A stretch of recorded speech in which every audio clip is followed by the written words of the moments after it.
आपका व्यवहार, आपकी नेचर, आपका हृदय, आपकी चित्तवृत्ति जितनी निर्मल होगी, जितने अपना तन का कपड़ा भले साफ ना हो चलेगा, पर मन बहुत साफ रखना साफ। आज ये कोरोना महामारी के अंतर्गत यही देखा जा रहा है, मन क्लीन रखिए। कपड़ा साफ करते करते तो जिंदगी हो गई, वो कपड़ा साफ हुआ नहीं हुआ, कपड़े में कितने दाग लगे हैं उससे मतलब हमको नहीं रखना है।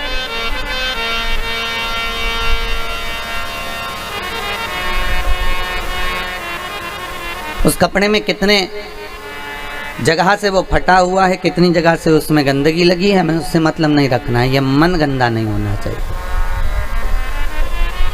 हमें भगवान से इतनी प्रार्थना जरूर करना कि हम दूसरे के दोष ना देखें, हम दूसरे की गलतियां ना निकालें। हम हमारे कुल में अगर जन्म लिए हैं, हम जिस कुल में पैदा हुए हैं, हम अगर ब्राह्मण हैं, हम क्षत्रिय हैं, हम वैश्य हैं, हम शूद्र हैं, हम जिस कुल में जन्मे हैं उस कुल के अंतर्गत हम किसी में भेद ना देखें, हम किसी में गलतियां ना देखें। भगवान को नहीं आने का सबसे बड़ा कारण एक होता है कि हम दुनिया के लोगों में गलती बहुत देखते हैं। जब हमारी दूसरे में हम गलती देखेंगे मतलब ये पक्का है कि अपने भीतर भी कोई गलती होगी। पूरे हस्तिनापुर में जो सबसे बेकार व्यक्ति हो, सबसे अच्छा व्यक्ति हो, तो उसको लेकर आ। और युधिष्ठिर से कहा है पूरे हस्तिनापुर में, पूरे विश्व में जो सबसे बुरा व्यक्ति हो तो उसको छांट कर लेकर आ। तुम दोनों जाओ। दुर्योधन अच्छे व्यक्ति को ढूंढने जा रहा है और युधिष्ठिर बुरे व्यक्ति को ढूंढने के लिए जा रहा है।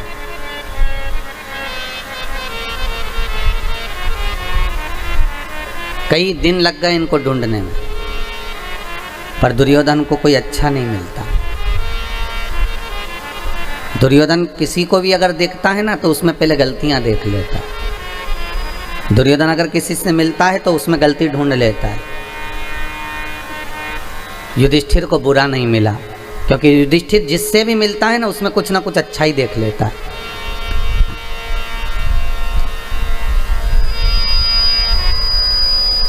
वो जिससे भी मिल रहा है उसमें कुछ ना कुछ अच्छा देख रहा है। भगवान कृष्ण ने पूछा क्यों दुर्योधन, तुम्हें कोई अच्छा व्यक्ति मिला? दुर्योधन बोला महाराज पूरी पृथ्वी पर कोई अच्छा नहीं है, सब बेकार,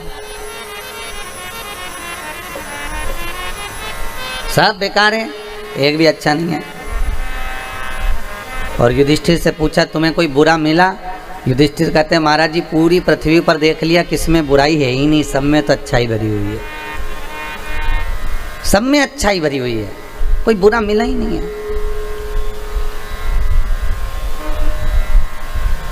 अर्थात भगवान कृष्ण कहते हैं बस यही जीवन है। दुर्योधन को बुरा ही मिल रहा है, अच्छा कोई नहीं मिलता, क्योंकि उसके भीतर इतनी बुराई भरी हुई है, इतना कपट भरा हुआ है, इतना छल भरा हुआ है, इतनी बेईमानी भरी हुई है कि उसको सामने वाला व्यक्ति बुरा ही नजर आएगा।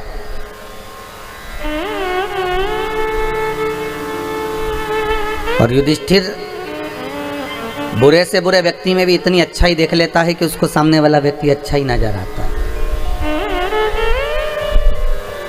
जीते जी हमने दुनिया के लोगों में बहुत सारी बुराई देखी और मरने के बाद हम बहुत सारी अच्छाइयाँ देखते हैं कि वो हमारी सास बहुत अच्छी थी, हमारा ससुर बहुत अच्छा था, हमारी वो काका जी चले गए वो बहुत अच्छे थे, वो ऐसे थे, वो हम मरने के बाद अच्छा देखा। अगर मरने के बाद किसी की बड़ाई कर रहे हो तो उसको थोड़ी ना प्राप्त हो रही है, भले तुम दुनिया में तुम डोंडी पीट कर कह दो, नगाड़े बजा बजा कर कह दो। भगवान कृष्ण जब तक भूमंडल पर रहे स्वयं के सगे बुआ के लड़के शिशुपाल तक ने गालियां दे दी महाराज। दूसरे से क्या आशा रखोगे? स्वयं की बुआ का लड़के हैं, भगवान कृष्ण की बुआ के लड़के हैं।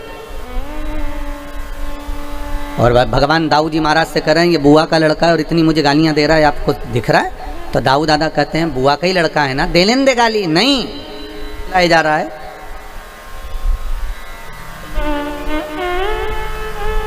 तू क्यों चिंता करता है कन्हैया, बोलने दे। कन्हैया कहते हैं नहीं, दुनिया में दूसरे अगर व्यक्ति कोई उंगली उठाए, दूसरा व्यक्ति अपशब्द कहे, दूसरा व्यक्ति ताने दे, दूसरा व्यक्ति गालियां दे, चल जाएगा, पर कोई अपना अपना ही जो अपनों से जुड़ा हुआ है शब्द कहता है तो बड़ा बुरा लगता है। मेरे कृष्ण कह रहे हैं,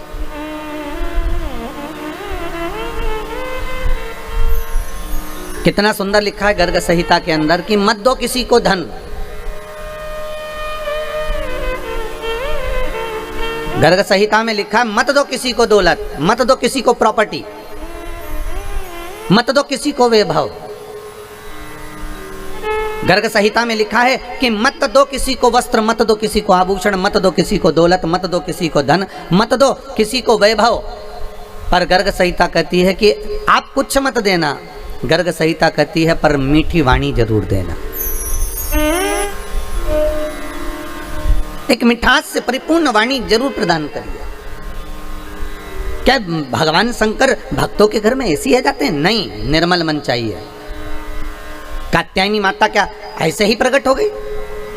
और किसको मारने के लिए प्रकट हुई थी? वो महिषासुर को।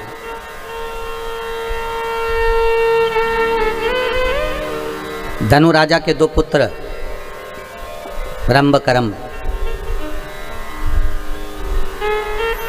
करम्ब चले गया संतान के लिए तप करते करते, पर उनके यहाँ संतान नहीं हुई। रंभ को लगा कि मेरे भाई को मगर ने खा लिया। पानी में बैठकर हम दोनों भाई तप कर रहे थे और मेरे भाई को मगर ने खा लिया, तो क्यों ना अब मैं ये तप बंद कर कर मैं चारों तरफ से अग्नि लगाकर उस अग्नि के मध्य में बैठकर तप करूं। और रंभ उस अग्नि में बैठकर तप करते हैं और भगवान ब्रह्मा प्रकट होकर कहते हैं वर मांगो, तुम्हें चाहिए क्या? तो वो रंभ कहते हैं कि मुझे वर ये दे दीजिए कि मेरे घर में संतान नहीं, औलाद नहीं, बस इतनी कृपा कर दीजिए कि मेरे घर में संतान हो जाए। ब्रह्मा जी ने वर दे दिया। जब तुम तप कर कर उठोगे, उठकर तुम जैसे जाओगे और जिसको भी तुम प्रेम से, करुणा से, वात्सल्यता से, स्नेह से जिसको भी देख लोगे, उसी के द्वारा तुम्हारी औलाद हो जाएगी, उसी के द्वारा तुम्हारा बच्चा हो जाएगा।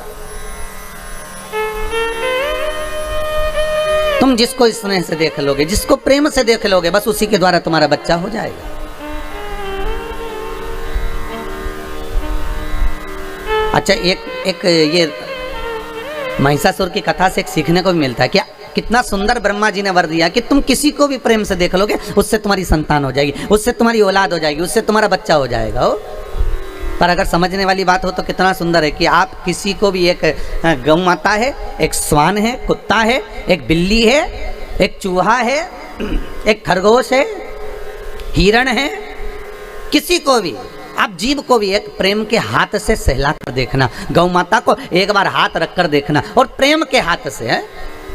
एक कुत्ते के बच्चे को भी आप प्रेम से सहला कर देखना, वो आपके पीछे पीछे दुम हिलाकर घूमेगा। आप गौ माता को सहला कर देखना, गाय भी आपके सामने गले को ऊंचा करेगी कि और मुझे सहलाते जाए। प्रेम अर्थात, अगर नाम बहुत चल रहा था, जब किसी संत, साधु, सन्यासी, तपस्वी, ब्राह्मण,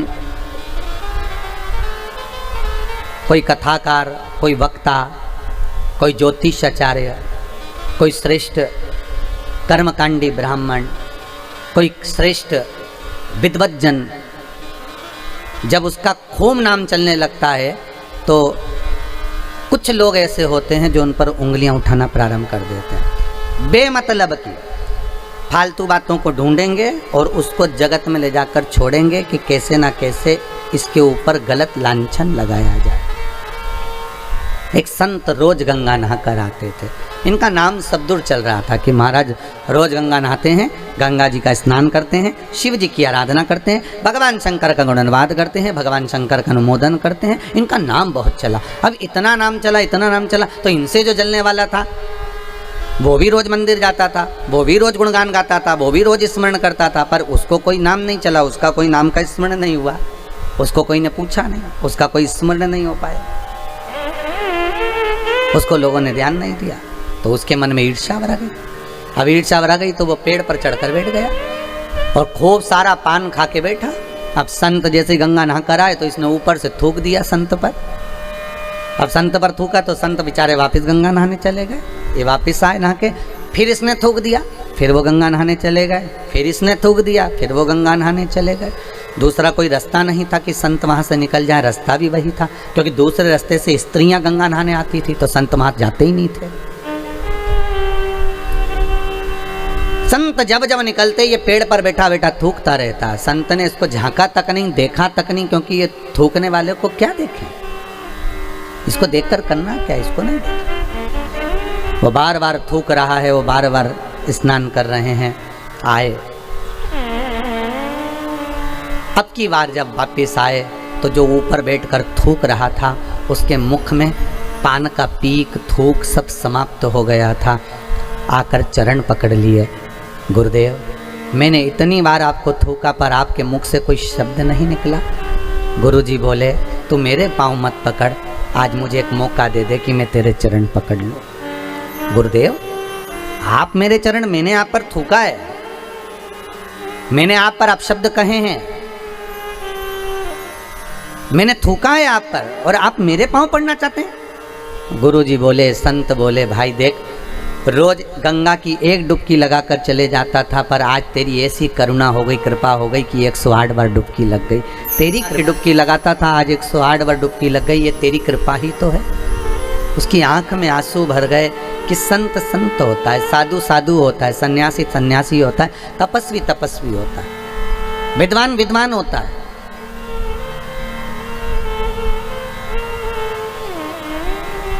दुनिया के लोग कितनी भी उंगली उठाएं, कितने भी ताने दें, कितने भी अपशब्द कहें, आप मौन रहिए, संत जैसा भाव रखिए।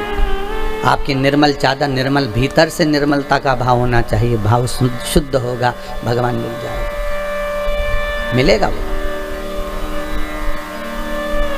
रंभ को वर मिल गया कि तुम जिसको प्रेम से देख लोगे उसी के द्वारा तुम्हें संतान हो जाएगी, बस प्रेम।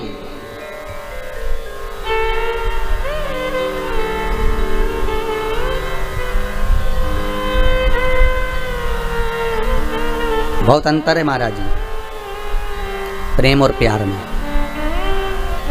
जमीन और आसमान का अंतर है, बहुत ध्यान देना महाराज।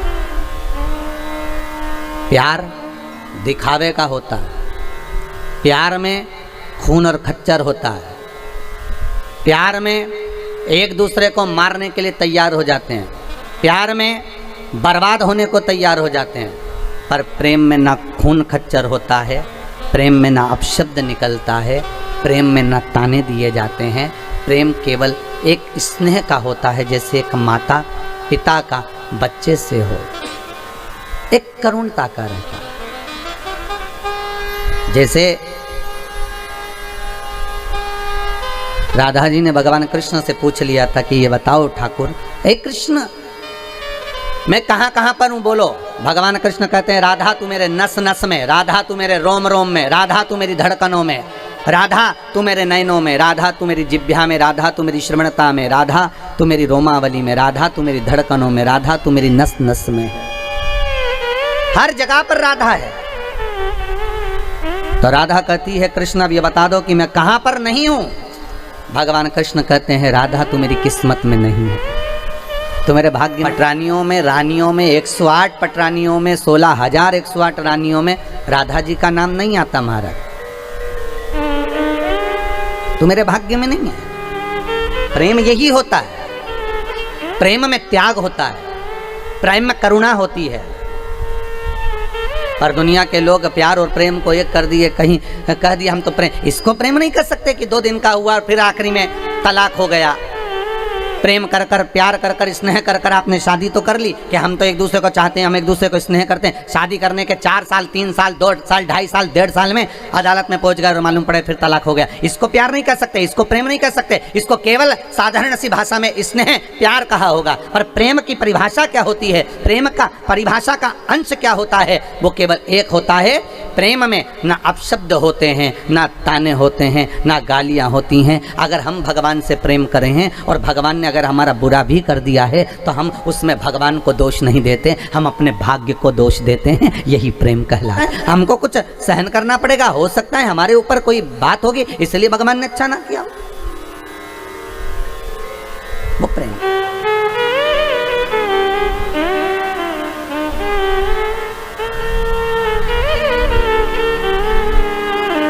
वो प्रेमता है महाराज। रंभ तुम जिसको प्रेम से देख लोगे उसी के द्वारा संतान हो जाएगी। बस शास्त्र बहुत सुंदर बात कह रहा है, आप पड़ोसी के बच्चों से भी प्रेम कर लोगे ना तो वो जाके तुम्हारे लिए दूध की थैली ला देंगे। बोलो सही है कि गलत है? बच्चों के, पड़ोसी के बच्चों से भी कह दोगे प्रेमवश की बेटा जाओ लिया, तो वो ला देंगे प्रेम के बल पर। पड़ोसी के बच्चे भी अपने बच्चे बन जाते हैं अगर प्रेम है तो फिर रंभ के लिए ब्रह्मा जी ने कहाँ गलत कह दिया? रंभ के लिए ब्रह्मा कहाँ गलत कह रहे हैं कि तुम जिसे प्रेम से देखोगे वे तुम्हारी संतान हो जाएगी। और जैसे ही रंभ उठा, सामने से एक महिष निकल कर जा रही थी, एक भैंस निकल कर जा रही थी, और रंभ ने उसी भैंस को, उसी महिष को प्रेम से देख लिया। महिषा था, उसने देखा कि मेरी पत्नी गर्भ से कैसे हो गई। ध्यान लगाया उस महिषा ने, उस भैंसे ने, तो ध्यान में आया कि रंभ के दृष्टि से इसका गर्भ ठहर गया। और रंभ की दृष्टि से अगर गर्भ ठहरा तो इसको क्रोध आ गया। रंभ जा रहा था अपने घर की ओर, भैंसे ने, महिषा ने दौड़कर उस रंभ के प्राणों को हर लिया। जब रंभ के प्राण हर लिए, मर गया रंभ। रंभ का अंतिम संस्कार हो रहा था, चिता तैयार हुई, उस पर रंभ को रखकर जलाया जा रहा था, अंतिम संस्कार किया जा रहा था। उसी समय पर भैंस को लगा, महिष को लगा कि बताओ इसका पुत्र मेरे गर्भ में है, अर्थात अगर इसका पुत्र मेरे गर्भ में है तो मैं इसकी पत्नी हूँ, और पत्नी का कर्म है कि पति के साथ सती हो जाए, तो क्यों ना मैं अपने पति के साथ सती हो जाऊं। और धधकती हुई अग्नि में, धधकती हुई चिता में वो भैंस, वो महिष कूद गई, और जैसे ही कूदी उसके गर्भ से एक बच्चे ने जन्म लिया जिसका नाम महिषासुर हुआ। क्या नाम पड़ा? महिषासुर ने जन्म तो ले लिया, पर महिषासुर ने विचार करा कि देवताओं से द्वेष करूंगा तो मैं मारा जाऊंगा। महिषासुर ने सबसे पहले ब्रह्मा जी से तप करा, और ब्रह्मा जी का तप कर ब्रह्मदेव से कहा, ब्रह्मदेव मुझे वर दीजिए कि मैं मरूं ना। ब्रह्मा जी ने कहा, ये तो हो ही नहीं सकता कि तुम नहीं मरोगे, मरना तो पड़ेगा। मृत्यु लोक में आए हो तो मौत तो निश्चित है। माता के गर्भ से जब तुम्हारा जन्म हुआ, नाल कटी, उसी समय पर लिख दिया गया था कि कहाँ मरोगे, किस जगह पर मरोगे, कौन सी तिथि, कौन सा पल, कौन सी घड़ी, कौन सी जगह, एक एक स्थान को निश्चित कर दिया गया था कि कहां तुम्हारे प्राण छूटेंगे, किस जगह पर तुम मरोगे, तुम्हारी अंतिम संस्कार, अंतिम जगह कहां होगी, अंतिम श्वास तुम किस जगह पर लोगे, वो निश्चित करा गया। अंतिम पल, अंतिम घड़ी, अंतिम क्षण निश्चित किया गया।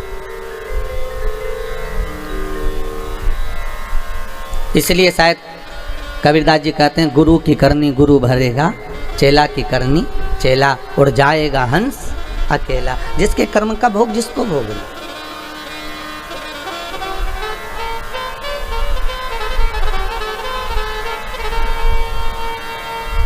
अपने कर्म का भोग अपने को भोगना, कोई दूसरा नहीं भोगना। हम कई बार कहते हैं माताओं से, आप अपने पतियों से कभी कभी पूछा करो, आप जो कमा कर ला रहे हो वो किसके लिए कमा रहे हो?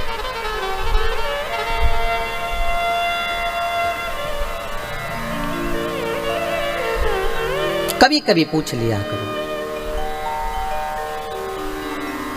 कुछ बिगड़ेगा नहीं। और पति बोले कि तुम्हारे लिए कमा रहे हैं, बच्चों के लिए कमा रहे हैं, तो पत्नी का फर्ज है कि पति से कह दे कि कमाओ, मना नहीं है, पर थोड़ा थोड़ा सत्कर्म भी करते जाओ।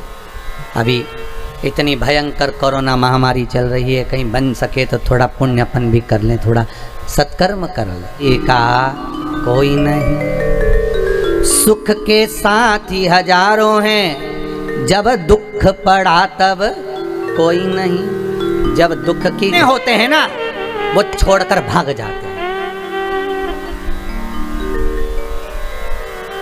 अरे दूसरी जगह भी जान दो, तुम तो यहीं से सीख लो। जब गाड़ी का एक्सीडेंट होता है ना, तो सबसे पहले कौन भागता है? बोलो, जम के बोलो जरा, अरे जम के तो बोलो। कौन भागेगा? ड्राइवर जो गाड़ी चला रहा था, पूरी गाड़ी का तारमेर जिसके ऊपर था, जो गाड़ी को साथ कर चल रहा था। तुम दूसरी जगह तो जाओ बाद में, पहले यहीं देख लो अपन जिस गाड़ी में सफर कर रहे हैं। अगर भागेगा तो सबसे पहले ड्राइवर भागेगा। ट्रक का एक्सीडेंट होगा तो सबसे पहले ड्राइवर भागेगा। भले कंडक्टर जो बैठा है उसमें बेचारा, क्लीनर जो बैठा हो बेचारा, वो भले मरे, परंतु वो तो भाग गया। उसी तरह जब दुख की घड़ी रहती है, सुख की घड़ी में तो आपके दूसरे भी अपने हो जाते हैं। आप उनके पहचानते हो, हमारे काका जी का बुआ का लड़के का लड़का उन्हीं के यहाँ भी आया है। अगर पैसे वाला होगा तो ऐसे परिचय निकाला जाएगा, अगर धनपति होगा तो परिचय निकालने में देरी नहीं लगेगी, और कहीं का गरीब होगा तो कोई परिचय नहीं निकालेगा। अरे भैया कौन परिचय, तो यहाँ क्या उसके काका बुआ फूफा कोई नहीं थे, पर होंगे, पर सुख के समय पर सब साथ हैं, पर दुख के समय पर कोई साथ नहीं। और मेरा निवेदन रहा है, आज फिर कहता हूँ, उस दुख की घड़ी में हो चाहे सुख की घड़ी में हो, मेरा निवेदन है उस भोलेनाथ को भूलना मती। शंकर आएगा, तुम्हारा सारा कार्य कर कर वही जाएगा। आने वाला होगा तो वो परमात्मा ही होगा, दूसरा कोई नहीं आने वाला, आएगा तो वही आएगा, कोई दूसरा नहीं।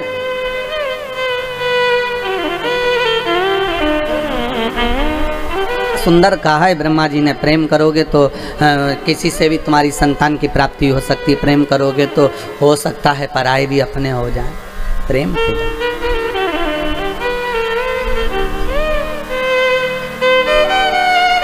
हो सकता है, प्रेम के बल पर। और जब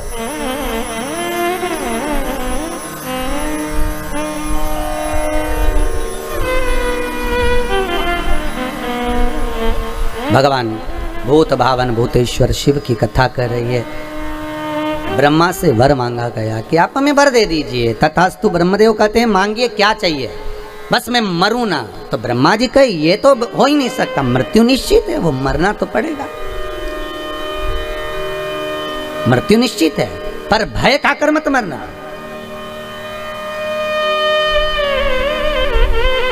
द्रौपदी सबसे ज्यादा कब रोई थी? जिन्होंने भागवत सुनी हो तो उत्तर जरूर दीजिएगा।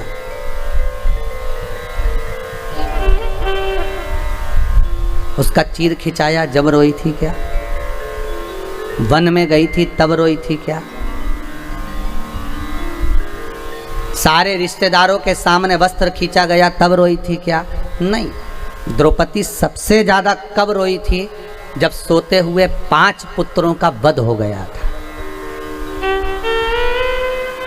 कब रोई? जब 5 पुत्र सोते हुए मर गए।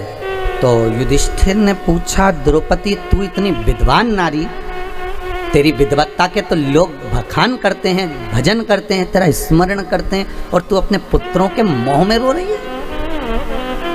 पुत्रों के मोह में?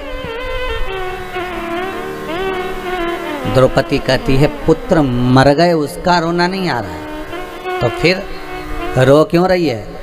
द्रौपदी कहती है पुत्रों के मरने पर नहीं रो रही हूँ, रो इस बात के लिए रही हूँ कि इन पुत्रों को युद्ध के मैदान में मरना था और ये पलंग पर सोते सोते मर गए।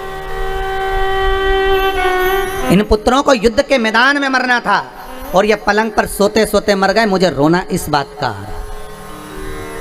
वेदन है, युद्ध के मैदान में मरना है हमको, हमें डर से नहीं मरना। कोरोना का भय नहीं होना चाहिए तुम्हारे भीतर कि जरा से तुमको सर्दी खांसी हुई, जरा सा तुम्हारा गला सूखा, जरा सा तुम्हारा स्वाद आना बंद हो गया, तुमने सोच लिया कि अब तो बस जाने का समय आ गया, आंख में आंसू भर रहे, एकांत में कमरे में पड़े हुए रो रहे, बिलख रहे। अब सबसे कह दिया दवाई गोली लो, डॉक्टर को दिखाओ, मुख पर मास्क लगाओ, सैनिटाइज का प्रयोग करो, सोशल डिस्टेंसिंग रखो। मना नहीं है, दवाइयाँ भी पूरी लो, डॉक्टर को भी दिखाओ, जांच भी कराओ, और अगर मान लो और कांप कर नहीं, डर कर नहीं।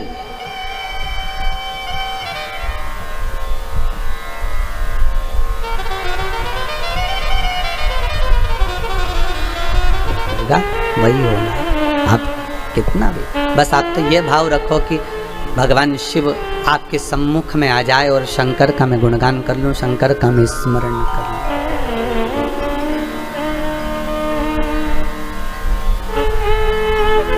और जब शंकर का गुणगान भगवान ब्रह्मा जी कर रहे हैं, अरे महिषासुर मृत्यु निश्चित है, आएगी जरूर, तो महिषासुर ने भी कह दिया अगर मृत्यु निश्चित और आप कह रहे हो कि आएगी जरूर, तो फिर मुझे वर दीजिए, मांग तुझे क्या चाहिए? मरूं तो स्त्री के हाथ से मरूं, स्त्री के हाथ से। ब्रह्मा जी हंस दिए, मुस्कुरा, स्त्री के हाथ से मरा हुआ, और ये वर क्या मांग रहा है कि स्त्री के हाथ से मर जाओ? तो ब्रह्मा तो वैसे खुश हो गया कि इनकी बुद्धि ना जाने कब फिर गई है। अगर मांगना ही था तो ये मांग सकते थे कि अगर मरूं तो भगवान शंकर का गुणगान करते करते मरूं, मैं भगवान का स्मरण करते करते मरूं, भगवान का भजन करते करते मरूं, भगवत नाम स्मरण करते हुए मरूं।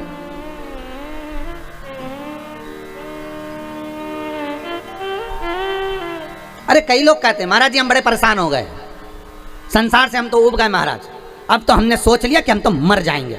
तो हम उनसे कहते मरो, पर थोड़ा सा फैशन चेंज करो। ये रस्सी बांधकर, जहर खाकर, पानी में डूबकर, ट्रेन के नीचे, गाड़ी के नीचे, ऊपर से गिरकर, ये तो ओल्ड फैशन है मरने का। कोई नया फैशन निकालो मरने का। मरो मरो सब कोई कहे, मर के देखे कोई, मरो तो ऐसा मरो कि फिर संसार में जन्म ना होई। इसलिए अगर मरना ही है और तुमने प्लानिंग कर ली कि मुझे मरना है, मैं तो संसार से ऊब गया, मैं तो। और एक बात हमेशा याद रखो, नौकरी करने वाला व्यक्ति, ड्यूटी करने वाला व्यक्ति अगर अपनी ड्यूटी से मुंह चुरा कर भाग जाता है तो उसको दूसरे दिन ज्यादा ड्यूटी करना पड़ती है। उसी तरह तुम अगर संसार से ऊब कर परेशान होकर मर भी जाओगे ना तो तुम्हें वापिस जन्म लेके फिर ड्यूटी करना पड़ेगी, फिर भोगना पड़ेगा। इसलिए मरने की तो प्लानिंग करो ही मत। और अगर प्लानिंग कर ली है तो भगवान का भजन करो, सेवा करो, अर्चना करो, अच्छा कार्य करो, अपने हाथों से पुण्य करो, धर्म करो, दान करो, सत्कर्म करो। भगवान से कहते रहो, हे भोलेनाथ मुझे ऐसा धन देना कि मैं भले परिवार में ना लगाऊं पर सत्कर्म में लगाता रहूं, कोई को भूखा ना जाने दो, को त्याग दो। तो मजा है कि हाँ प्राण त्यागे। फिर हम भले खिलवा देंगे कि हाँ इसने सुसाइड कर लिया है, फिर हम भले कह देंगे, पर भगवत भजन करते हो रख लेना।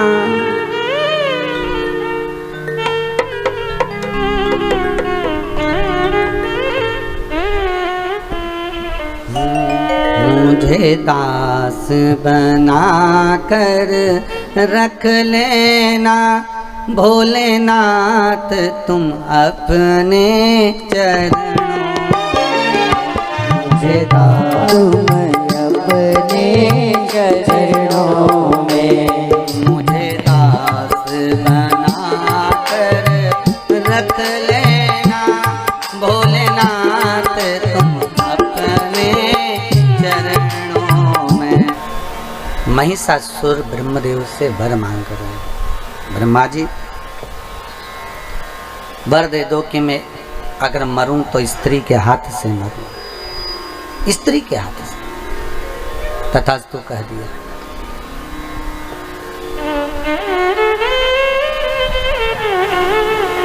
ठीक है,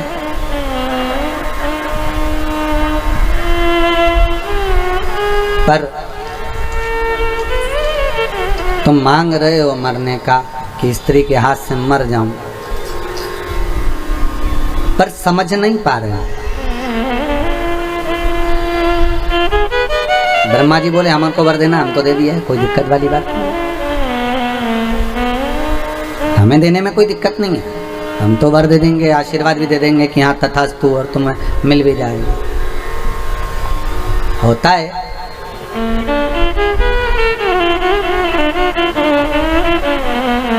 हमारा निवेदन पहले भी रहा, आज फिर कहते हैं, बेटे को कभी भी अपने माँ बाप से मांगना नहीं चाहिए। तब जब कमाने लग जाओ, नहीं कमाओ जब तक आप अपने माँ बाप से मांग लोगे चल जाएगा, बट तुम जब कमाने के लायक हो जाओ, शरीर ऐसा हो गया कि तुम कमा सकते हो, नौकरी, सर्विस, धंधा पानी जो कर सकते हो कर सकते हो, फिर नहीं मांगना माँ बाप से। फिर प्रॉपर्टी, जमीन, जायदाद वो किसको दे रहे हैं ये उनके ऊपर है, तुम्हारी मर्जी पड़े जिसको दो।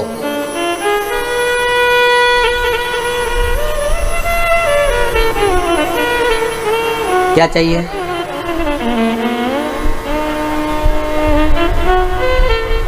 एक माँ के दो बेटे, दोनों बेटे अपनी माँ से कहते हैं माँ, हाँ बेटा क्या है बोलो। तो माँ बस आपसे कुछ बात करना है, कर लो, क्या कहना है वो बोलिए। एक बेटा बोलता है, माँ मुझे जो आपने मकान बनाया है और जो जमीन है, दुकान है, वो मुझे। फिर एक बेटा आया, माँ बोली बेटा दुकान भी उसने ले ली है, मकान भी उसने ले लिया है, जमीन भी उसने ले ली है। बेटा कहता है, माँ आशीर्वाद तो दे दे। क्या दे दे?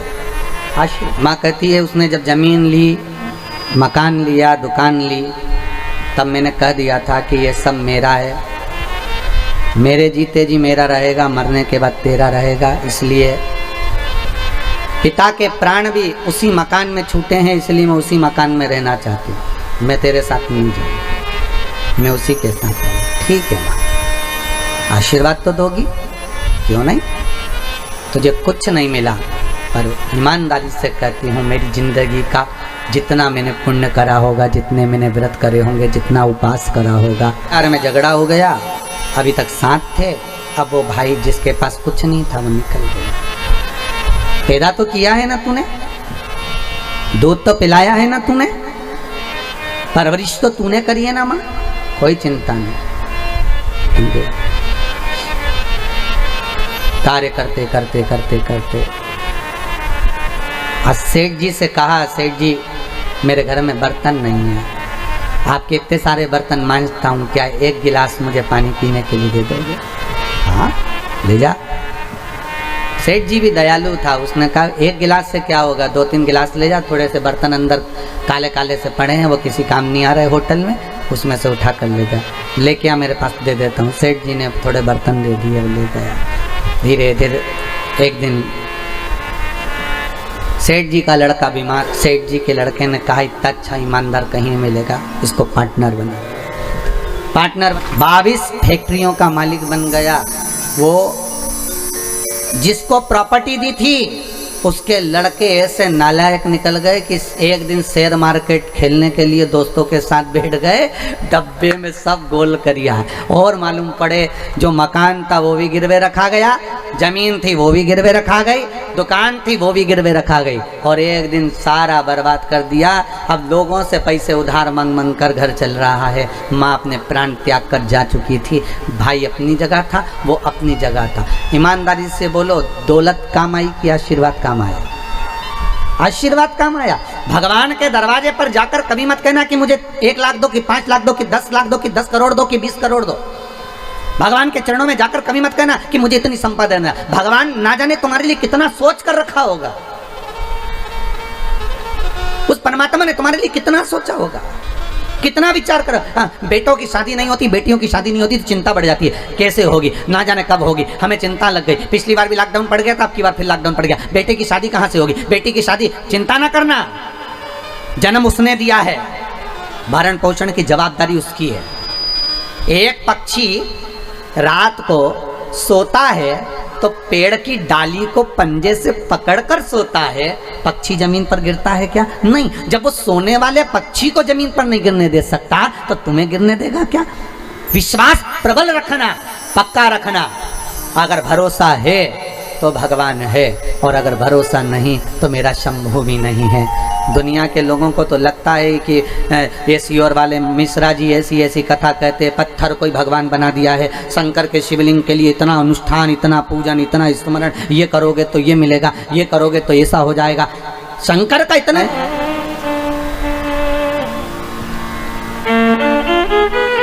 इसने उपद्रव मचाना चालू कर दिया। जब व्यक्ति के पास में बहुत सारा वैभव आ जाता है ना, तो फिर वो किसी को नहीं गिनता। एक निवेदन रहा है, फिर करते हैं, घर में अगर धन आ जाए ना, नाव में अगर छेद हो गया, पानी भराने लगा, तो दोनों हाथों से उलीचकर पानी को बाहर फेंकते रहना, नहीं तो नाव उसी पानी के बोझ से डूब जाएगी।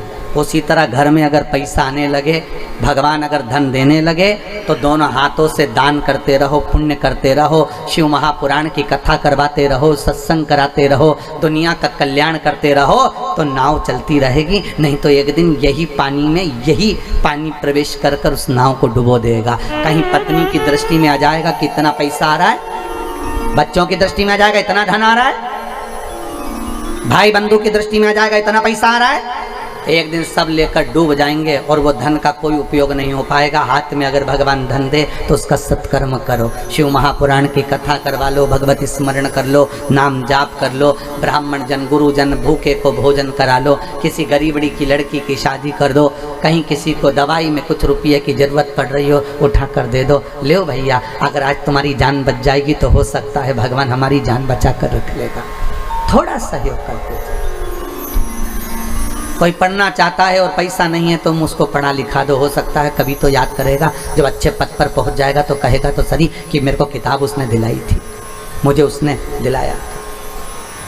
बुरे वक्त का एक एक पल व्यक्ति को याद आता है, याद रखिएगा। अच्छे वक्त में जो तुमने करा वो याद नहीं आएगा, पर बुरे वक्त में अगर जिसने साथ दिया होगा, जिसने कहा होगा। कई लोग कहते हैं महाराज जी हमारा बुरा वक्त चल रहा है, हमारा स्मरण, हमें इतनी तकलीफ चल रही, पर आपने जो बताया हमको फल मिला, आज हम भूल नहीं पाएंगे, हमारी जिंदगी से हम निकाल। अर्थात ये आपका पुण्य है, आपकी प्रबलता है, आपका स्नेह, आपकी करुणता है, आपका भाव है, आपकी निर्मलता है। और आया समय, मृत्यु थी, स्त्री के हाथ से मरना था। एक कत नामक ऋषि हुआ, क्या नाम था? कत। और कत नामक ऋषि के घर में एक पुत्र हुआ जिनका नाम था कात्य। क्या नाम पड़ा? कात्य। कात्य ऋषि ने अपने पिता के बतलाए अनुसार शंकर भगवान की ऐसी भक्ति धारण करी कि शंकर भगवान के शिवलिंग का निर्माण कर शिवलिंग के सामने हृदय चित्त को जोड़कर शंकर के मंदिर में शिवलिंग के सम्मुख में बेलपत्री चढ़ाना, शंकर का अनुमोदन करना, पूजन करना और उसी जल को नयनों से लगाकर भगवान शिव का स्मरण करना। कत के घर में हुए कात्य, और कात्य के घर में फिर एक पुत्र हुए जिसका नाम था कात्यायन। क्या नाम था? कात्यायन। कात्यायन ऋषि ने ऐसा तप करा, जब वो 4 साल के थे कात्यायन ऋषि, तो अपने पिता कात्य से पूछा, पिताजी भजन करना, सत्संग करना, स्मरण करना, संकीर्तन करना, पूजन करना, पाठ करना, इन सब में सर्वश्रेष्ठ क्या है? सर्वश्रेष्ठ क्या है? नाम ले सकते हो ले, और जितना भगवान की सेवा कर सकते हो, चाकरी कर सकते हो उतनी करो, जितनी चाकरी कर सकते हो। चाकरी का मतलब मालूम है ना? नौकरी।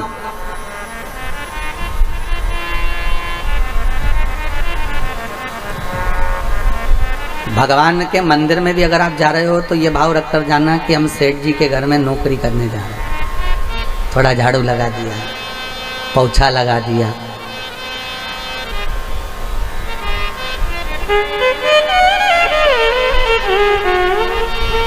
धो के आ गए। हमने भगवती महाराज जी से कहा कि जजमान को बोल दो, घर में कोई और सेवक हो तो उनको बोल दो, वो धो दिया करेंगे राशन। पर जजमान खुद घर में मुंबई में नौकर लगे होंगे, पर देखो कितना भाव है कि अगर कोई गुरुजन स्नान, कथा में काज फिर कहते हैं, जिस मंदिर में कोई ना जाए उस मंदिर में तुम जाओ, जिस मंदिर में लोग पानी ना चढ़ाएं उस मंदिर में तुम चढ़ाओ, जिस मंदिर में लोग झाड़ू ना लगाएं उस मंदिर में तुम लगाओ, जिस मंदिर में लोग पोछा ना लगाएं उस मंदिर में तुम लगाओ। शंकर के मंदिर में जहाँ कुंदन ले जाकर लेपन कर दो, कहीं की पत्ती वत्ती तोड़कर बाबा का श्रृंगार कर दो, थोड़ा एकांत में बैठकर। मंदिर में कोई नहीं जाता हो, जिस मंदिर में कोई पहुँचता नहीं हो, ऐसे शंकर के मंदिर में तुम जाकर झाड़ू लगाकर, पानी डालकर, साफ कर कर शिव जी का श्रृंगार, पार्वती का श्रृंगार, गणेश जी का श्रृंगार, कार्तिक भले गोपी चंदनो, सादा चंदनो, लाल चंदनो, पीर के अंदर कोई प्रवेश नहीं करता, पर तुम एकांत में बैठकर उससे थोड़ा सा स्नेह करने का प्रयास करिएगा। 1 महीना कर कर देखना, उसकी नौकरी तनख्वाह वो देना चालू करेगा। कितनी तनख्वाह देता है वो जानेगा। तो नौकरी कर तो सही। जब दुनिया के लोगों की नौकरी करते हो तो 2-5 हजार रुपए मिल जाते हैं, तो तुम कोई साधारण जगह की नौकरी कर रहे हो क्या? कोई तुमसे पूछे कहाँ चली जाता है, 1 महीने से पते ठिकाने नहीं, तेरी नौकरी लग गई क्या? हाँ, नौकरी लग गई। वो तो भला है, वो सीओर वाले महाराज का उसी ने लगवाई है, अच्छी कंपनी मिल गई। अच्छा, कितने लोग काम कर रहे हैं उसकी फैक्ट्री में? अरे पूछो ही मती रे, कितने।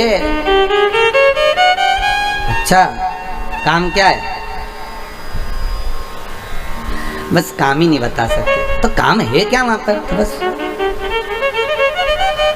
काम नहीं बता सकते, चले जाओ। कितनी बजे से कितनी बजे तक, ये क्या टाइम भी निश्चित नहीं है, बस वहाँ तो पहुँच जाओ। लगाई बुआरी, बैठ गए, बाबा से 2 मिनट बात चर्चा कर।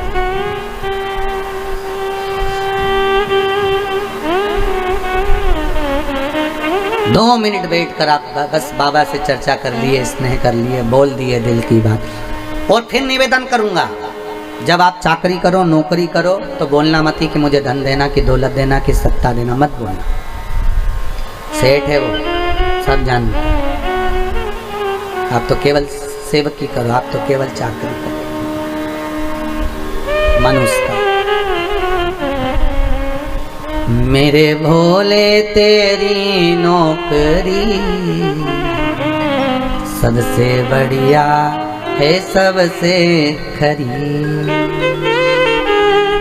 तेरे दरवाजे की चाकरी सबसे बढ़िया है, सबसे खरी। मेरी किस्मत का जब गुल खिला, तब जाकर के ये दर मिला। मेरी किस्मत का जब गुल खिला, तब जाकर के ये दर मिला। मिल गई मुझको चौखट तेरी, मिल गई मुझको चौखट तेरी, सबसे बढ़िया है, सबसे खरी। तेरे दरवाजे की चाकरी सबसे बढ़िया है, सबसे खरी। मनुष्य का वो क्या दे?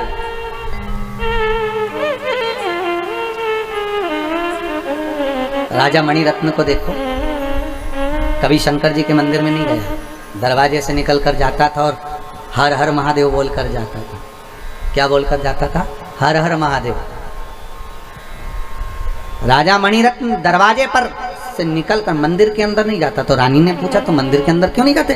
तो मणिरत्न ने कहा, अगर अंदर जाऊंगा तो पंडित जी सेवा कर रहे होंगे, सेवा कर रहे होंगे तो क्या हुआ, लोग मेरे हाथ जोड़े और मुझसे कहें कि मुझे ये दे दो, ये अच्छा नहीं लगेगा। हम कई बार कथा में कहते हैं, आज फिर कह रहे हैं कि आप किसी पर विश्वास करो ना करो, पर शंकर पर विश्वास जरूर करो। शंकर पर भरोसा जरूर करो। शंकर और शिव का स्वरूप जो जो होगा, चाहे हनुमान हो, चाहे भैरव हो, कभी नहीं आता।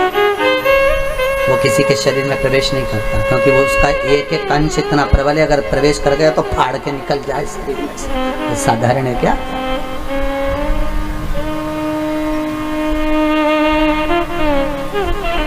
तो किसी ने पूछा, ये क्यों नहीं आते?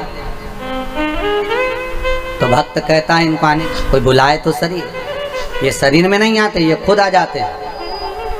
हनुमान को अगर दिल से पुकारिए, थोड़ी देर बैठकर राम नाम का जाप करिए, हनुमान जी सामने आकर खड़े हो जाएंगे। शंकर का दिल से पुकारिए, 1 लोटा पानी चढ़ाइए, शंकर जी सामने आकर खड़े हो जाएंगे। भैरव का स्मरण करो, थोड़ी देर दिल से पुकार लो, भैरव सामने आकर खड़े हो जाएंगे। शंकर के जितने स्वरूप हैं, शिव सम्मुख में आ जाएगा। आप केवल दिल से 1 महीना, 1.5 महीना, 2 महीना उसकी चाकरी करो। उसकी देखो, उसके मकान का नंबर वगैरह हमारे यहाँ सीहोर में लिखा होगा। वो एक बार कुबेरेश्वर धाम पर आया सीहोर, और बहुत दुखी सा था, बहुत दुखी सा। सब किसी की गाड़ी चला रहा था, तो वो गाड़ी से किसी को छोड़ने आया था, तो वो यहाँ से निकल कर जा रहा था। उसने कहा कि कुबेरेश्वर धाम होते जाते, मैं टीवी उस पर मोबाइल पर कथा सुनता हूँ, तो महाराज जी से मिलने आए। तो उसने कहा, बड़े दुखी है महाराज। तो शिव महापुराण की कथा चल रही थी, उस कथा में एक बार कहीं कह दिया होगा कि अगर कुछ नहीं दान करते बने तो बेलपत्री का ही दान दे दो। एक बार कहीं कथा में कह दिया होगा, लॉकडाउन के समय पर उसने सुन लिया उस कथा में। तो उसने प्रश्न किया कि बेलपत्री का दान कैसे होता है। तो बात ही बात में हमारे मुख से निकल गया कि सावन का महीना आए और सोमवार की सोमवार या रोज प्रतिदिन लोग शंकर जी को बेलपत्री चढ़ाने के लिए ढूंढते हैं, बेलपत्री नहीं मिलती है। तो एक काम करा करो कि पेड़ पे से बेलपत्री तोड़ कर, निकाल कर, छाट कर, धोकर सबके घर में 5-5, 10-10 देकर आ जाया करो, ये भी दान है, ये भी दान। और अगर गुरुजी किसी के घर में शंकर जी नहीं होगा तो वो बेलपत्री कहाँ चढ़ाएगा? अरे भाई, अगर बेलपत्री पहुंच जाएगी तो फेंकेगा थोड़ी ना, किसी भी देवता को चढ़ाएगा तो सर, तेरा काम है देना, तू तो दे दे, तुम्हारा काम देने का है, टेंशन नहीं लेने का है। कई लोगों को टेंशन हो जाता है, मंदिर में देवी जी को इतनी सारी साड़ी चढ़ती होगी तो पंडित जी क्या करता होगा, सत्यनारायण भगवान के कथा होती है तो इतना सारा प्रसाद चढ़ता होगा तो महाराज क्या करता होगा। अरे तुम्हारा काम है देना, महाराज का काम है लेना, बाकी की टेंशन महाराज की, तुम तो अपना काम करो, तुम्हें क्या करना, तुम तो अपना कर्म किए जाओ। देखो, अगर सीओर ऑफिस में नंबर होगा तो हम आपको देंगे, आप उस बच्चे से बात करना। सावन के महीने में उसने एक ही काम करा, पेड़ की बेलपत्री ला कर 5-5, 10-10 बेलपत्री का पैकेट बनाया, सबको दे दिया, लो शंकर जी को चढ़ाना। दान देखिए कितना विचित्र, धन नहीं है आपके पास में तो बेलपत्र तो है। अभी एक भैया डब्बे में भरकर बेलपत्र लाए, लेकर आए शिव जी को चढ़ाने के, अच्छा लगा। बेलपत्र उस बच्चे से कभी मौका लगे और आपको नंबर मिलेगा तो हम प्रयास करेंगे नंबर देने का, उससे बात करना कि उस दान से उसको क्या फल मिले। पहले दूसरे की गाड़ी चलाता था, अब खुद की गाड़ी चला रहा है, स्वयं की।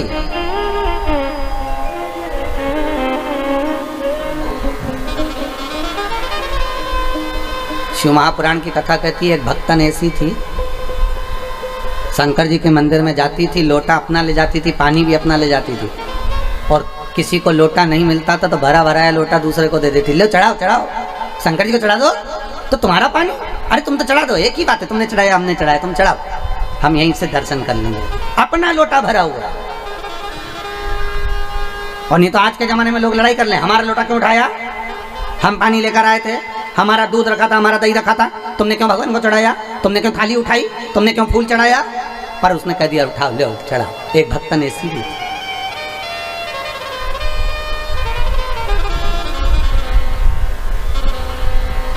भक्त है भगवान, भक्त होता। कात्यायन ऋषि ने पूछ लिया अपने पिता कात्य से, पिताजी मैं क्या भजन करूं कि मुझे भगवान का दर्शन हो जाए। कात्यायन ऋषि ने जब पूछा तो कात्य ने कहा कि तुम शिव की आराधना करो। शंकर की आराधना के साथ में कात्यायन ऋषि का मन आद्य शक्ति जगदम्बा पार्वती की आराधना में लग गया। जो माता की आराधना करना प्रारंभ करी, जो आराधना करना प्रारंभ करी, एक दिन स्वयं शंकर और पार्वती कात्यायन ऋषि के सामने आकर खड़े हो गए। मांग तुझे क्या चाहिए। कात्यायन ऋषि ने कहा मुझे कुछ नहीं चाहिए, बस इतनी कृपा कर दो कि मेरे घर में ये आपकी जो अर्धांगिनी है, आपकी जो पत्नी है पार्वती, मेरे घर में बेटी बनकर आ जाए, बस इतनी कृपा कर दो, और कुछ नहीं चाहिए। शिव जी ने मन में, और महिषासुर को मारना है, और मारने के लिए पार्वती को एक अवतार तो लेना पड़ेगा, तो क्यों ना एक काम करते हैं कि कात्यायन ऋषि के घर में पार्वती का जन्म करा देते हैं, और जब पार्वती कात्यायनी बनकर जन्मेगी स्वयं मार देगी महिषासुर। पार्वती जी का एक नाम है, नवरात्र में छठा दिन। कौन सी माता, जम के बोलिए जरा। कात्यायनी माता। कौन सी माता है, कात्यायनी। और कात्यायन ऋषि के घर में माँ जगत जननी जगदम्बा पार्वती कात्यायनी बनकर प्रकट हो गई। कात्यायनी बनकर प्रगटी, थोड़ी अवस्था हुई, बड़ी हुई। पिता से पूछा, पिताजी मेरे प्रकट होने का कारण क्या है। तुम्हें महिषासुर का संहार करना, ठीक है। जहाँ उपद्रव करना प्रारंभ करा और महिषासुर उपद्रव पर उपद्रव करने लगा, बहुत उपद्रव मचाया महिषासुर ने।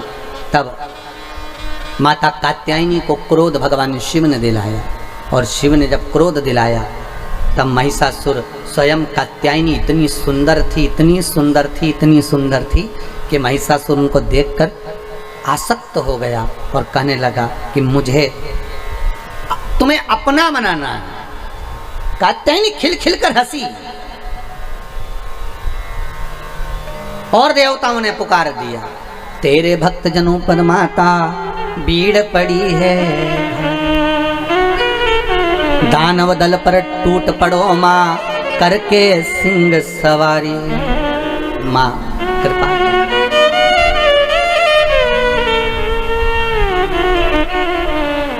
और सो दुखियों के टुकड़े निवारो। जय जगदम्बे काली, जय दुर्गे खप्पर वाली, तेरे ही गुण गाएं सारी। जगदम्बे काली, जय दुर्गे खप्पर वाली, तेरे ही गुण गाएं सारी। तेरे भक्त जनों पर माता भीड़ पड़ी है भारी। दानव दल पर टूट पड़ो माँ, दानव दल पर टूट पड़ो माँ, करके सिंह सब वो बलशाली, अष्ट भुजाओं वाली, दुखियों के दुखड़े निहारती। ओ मैया हम सब उतारे तेरी आरती। अम्बे तू है जगदम्बे काली, जय दुर्गे खप्पर वाली, तेरे ही गुण गाए भारती। ओ मैया हम सब उतारे तेरी। महाराज जो कात्यायनी मैया बाहर निकली, सिंह की आवाज लगाई और सिंह को जैसे ढाड़ा, मां चीख कर बुलाई और जैसे ही चीख कर बुलाया और बुलाते से ही उसी समय, उसी पल, उसी घड़ी, उसी क्षण शेर दौड़ कर। माँ बेटे का है इस जग में बड़ा ही निर्मल, माँ बेटे का है इस जग में बड़ा ही निर्मल दाता।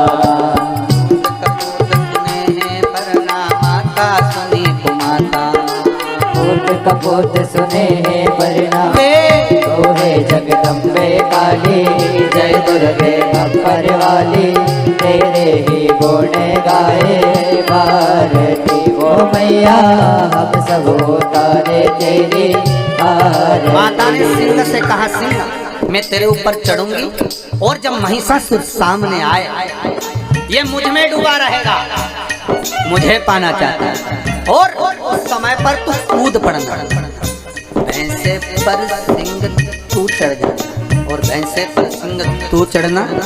और जब भैंसे पर सिंह तू चढ़ जाएगा और मैं त्रिशूल लेकर जब महिषासुर की छाती में मारूंगी, तब महिषासुर के प्राण छूट जाएंगे। और दौड़ पड़ी मां,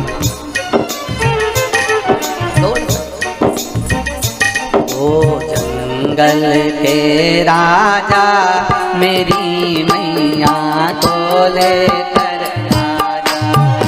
ओ जंगल के राजा मेरी मैया को लेकर आजा। ओ हे राजा मेरी मैया को लेकर आजा। कूद पड़ी और जो माँ कूदी, महिषासुर के उस भैंसे पर सिंह चढ़ गया। माँ त्रिशूल लेकर जो कूद पड़ी, कात्यायनी माता महिषासुर मर्दनी बन गई। महिषासुर मर्दनी। बोल दुर्गा महारानी की जय, राजराजेश्वरी माता की जय, महिषासुर मर्दनी माता की जय। हर हर महादेव। माता ने महिषासुर के प्राणों को हर हरा प्राण। माँ जगत जननी जगदम्बा जगत धात्री दुर्गा भवानी मैया प्राणों को हर ली। समय आया, आगे सुंदर भाव व्यक्त करा भगवान शंकर के सुंदर आनंद में भाव में। शिव महापुराण की कथा कहती है, जब नित्य लीला का स्मरण करते हैं, समय आता है भगवान शंकर के कुछ अवतार माँ जगत जननी माता पार्वती के साथ में होते हैं। शिव महापुराण की कथा कहती है, भगवान शंकर एक बार महाकाल बने तो पार्वती महाकाली बनी। शंकर एक बार तार बने तो माता तारा देवी बनी। भगवान शिव का एक अवतार बाल भुवनेश हुआ तो पार्वती भुवनेश्वरी बनी। शिव जी का एक अवतार भैरव हुआ तो माता पार्वती भैरवी बनी। भगवान शंकर का एक अवतार छिन्न मस्तक हुआ तो माता छिन्न मस्ता बनी, माता पार्वती धूमावती बनी। इस अवतार में एक छिन्न मस्ता जो माता है, जब छिन्न मस्तक शिवजी हुए तो छिन्न मस्ता माता पार्वती। इस छिन्न मस्ता माता की कथा से हमको ये सीखने को मिलता है कि पार्वती जी की दो सहेलियां पार्वती जी के साथ स्नान करने गईं और स्नान करते समय उन सखियों को, उन सहेलियों को भूख लगने लगी। देखिएगा जरा माता की कृपा देखिए, माता की दया देखिए, माता की करुणा देखिए जरा। भूख लग रही। फिर वही वाली बात आ गई जो अभी कथा में कही थी, जन्म उसने दिया है तो मृत्यु भी वही देता है। पेट उसने दिया है तो उन्हें की जवाबदारी उसकी है। और वही हुआ। दोनों सखियां कहने लगी है, पार्वती बहुत भूख लग रही है। पार्वती जी बोली, भूख? तुम अभी तो भोजन कर कर आई थी, तुमने अभी तो भोजन किया था और अभी भोजन करा और फिर वापिस तुम्हें भूख लगने लगी? हाँ पार्वती, भूख लग रही है और बहुत तेज में, घने जंगल में कहाँ तुम्हारे लिए भोजन मिलेगा? तो माता पार्वती जी ने विचार कर अब करें क्या तुम्हारे लिए। तो माता पार्वती ने देखा, फिर सखियों ने कहा भूख लग रही है पार्वती, बहुत तेज भूख लग रही है। केवल एक जगत की माँ ही ऐसी हो सकती है, केवल एक माँ। माता पार्वती ने अपना सिर काट दिया।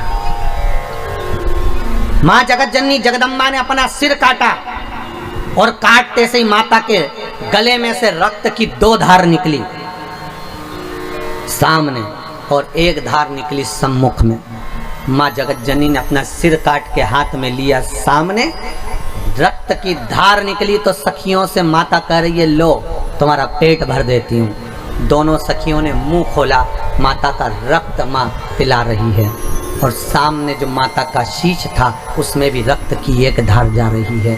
शिव महापुराण की कथा कहती है ये केवल एक माँ हो सकती है जो अपना रक्त भी अपने बच्चों को पिला देती है, वो माँ कोई नहीं हो सकती है। उसी का नाम छिन्नमस्ता हुआ। और केवल एक कथा नहीं, यहाँ शंकर भगवान ध्रुमवान बने तो माता पार्वती ध्रुमावती बनी है। और ध्रुमावती माता का चरित्र उठाकर देखिए, जब माँ जगत जननी शंकर के पास में बैठी थी और भगवान शिव नेत्र बंद कर बैठे थे, 1000 वर्ष की साधना में शिव डूबे हुए थे और शंकर भगवान कहकर साधना में लीन हुए थे कि पार्वती अभी मैं उठूंगा नहीं, मुझे जगाना नहीं, मैं तब साधना कर रहा हूँ। जैसे एक पति अगर नौकरी पर जाता है, सर्विस करने जाता है तो कहकर जाता है मैं जा रहा हूँ, फोन मत लगाना, मैं खुद फोन कर दूंगा वहां पहुंचते से, तो मुझे फोन मत लगाना। कई पत्नियों की बहुत आदत रहती फोन लगाने की, दिन भर उनके पास यही काम, क्या कर रहे हो, कहाँ हो, इतनी देर से फोन क्यों नहीं हो, मैं जा रही हूँ, पाँव पड़ के गया दिल्ली का, जा।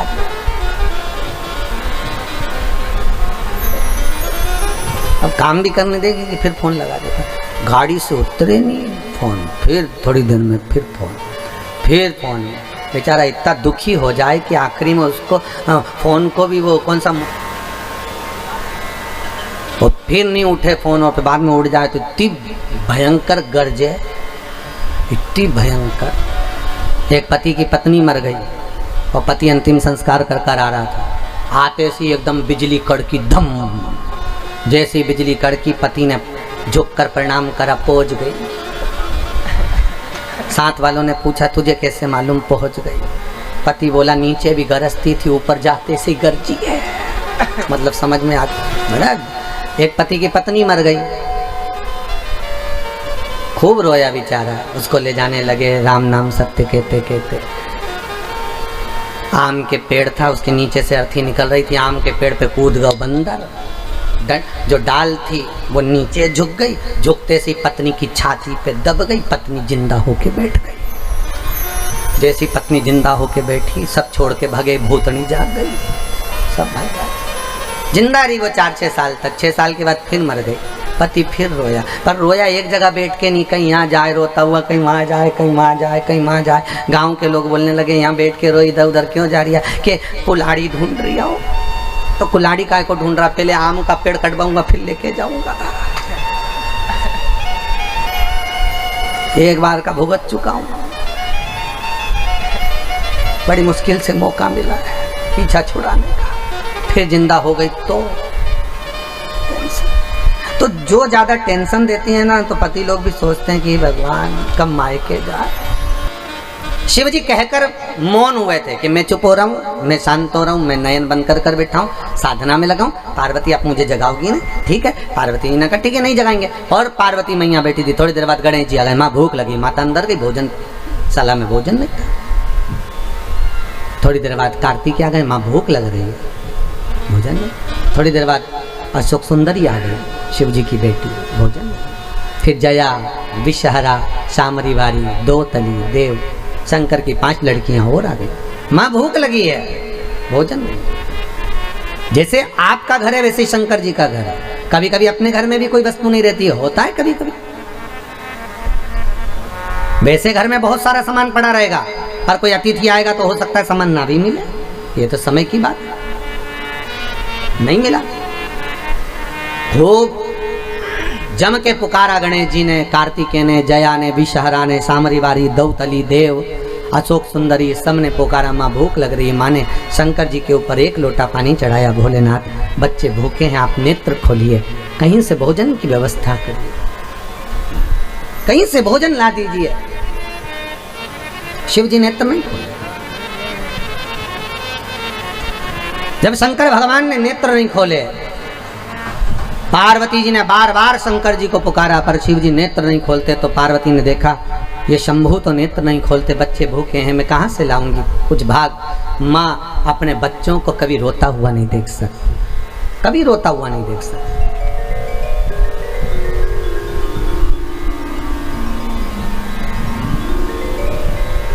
शिव जी को फिर चरण धोए, शंकर नहीं जागे। बेलपत्री चढ़ाई, नहीं जागे। पार्वती को क्रोध आ गया। शंकर भगवान को उठाया पार्वती ने, और पार्वती ने उठाकर शिव जी को मुख में निगल लिया। और मां जगतजननी जगदम्बा पार्वती शंकर को निगल गई।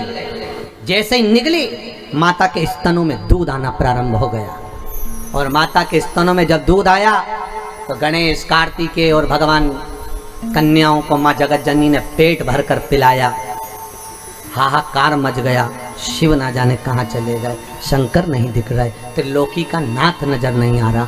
किसी ने कहा बच्चे भूखे थे, अपने बच्चों को भूखा कैसे देखती माँ, इसलिए शिव को निगल गई जिससे स्तनों में दूध आ जाए।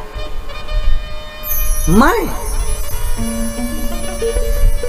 कलकत्ता में परसों कहा था,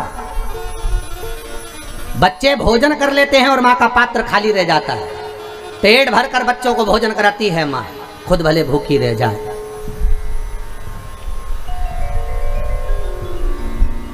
खुद भले भूखी रह जाए। भाव कहा है, माई के दूधवन जैसन कऊ मिठाई ना मिलई।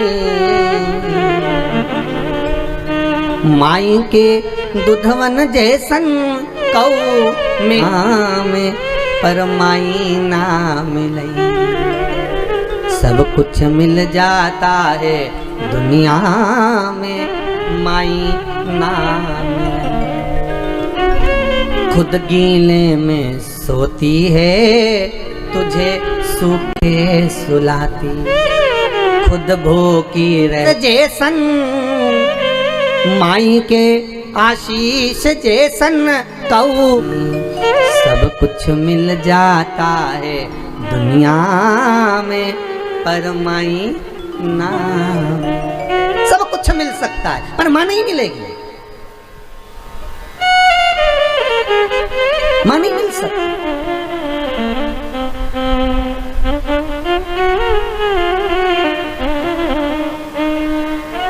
अरे भाई, करोड़ों की संपदा भी माता के चरणों में बांट दो तो भी कर्जा नहीं चुका सकते तुम।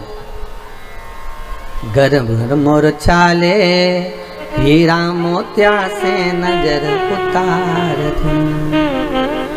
अगर मन हो, संपदा हो तो भी बांट दोगे तो भी नहीं उसका आप कर चुका सकते। पार्वती मैया निकल गई शिव जी को, हाहाकार मच गया। शंकर कहाँ है? सबने पार्वती जी की स्तुति करी, हे जगतजननी, हे जगदम्बा, हे अम्बा, हे पार्वती, हे माँ कृपा करो, आप जगत धात्री हो, दुर्गा हो, आप कृपा करो। तब माता ने कहा क्या चाहते हो? आप शंकर को निकल गए, उन्हें प्रकट करिए। शिव को क्यों निगला आपने? पार्वती जी कहती हैं मेरे बच्चों का पेट कौन भरता? जगत में जाकर हाथ नहीं फैलाती, माँ अपना दूध पिलाकर बच्चों का पेट भरती है, इसलिए मैंने पेट भरा। माँ शिव को प्रकट कर दो। माता ने अपनी नासिका से, मुख से धुएं को निकालना प्रारंभ करा। शंकर भगवान ध्रुमवान बनकर प्रकटे, पार्वती मैया ध्रुमावती बन गई। माँ पार्वती का एक नाम हो गया ध्रुमावती और शिव जी बन गए ध्रुमवान। 10 अवतार में शंकर जी के पार्वती के साथ ध्रुमावना और ध्रुमावती का अवतार है। भगवान शिव ने कहा पार्वती तुम थोड़ी देर के लिए मुझे निकल गई थी, इसलिए तुम ध्रुमावती अगर बनी हो तो तुम बेधव्य रूप में पूजाओगी। पूरे भारत की भूमि पर केवल एक मूर्ति है ध्रुमावती की, वो भी दतिया और झांसी, दतिया के अंदर, झांसी के पास में दतिया में, जहां पर माता ध्रुमावती की पूजन होती है।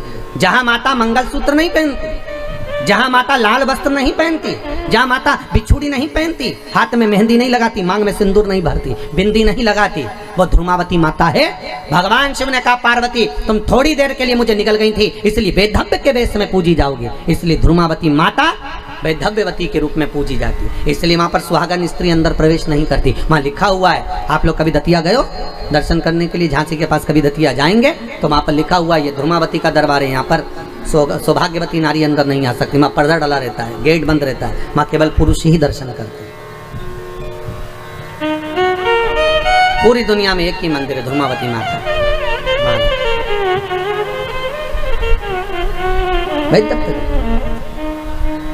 अपने बच्चों के लिए माँ क्या ना कर दे, ये माता की करुणता है, ये माता का स्नेह, माता का प्रेम है, ये माता की वात्सल्य है।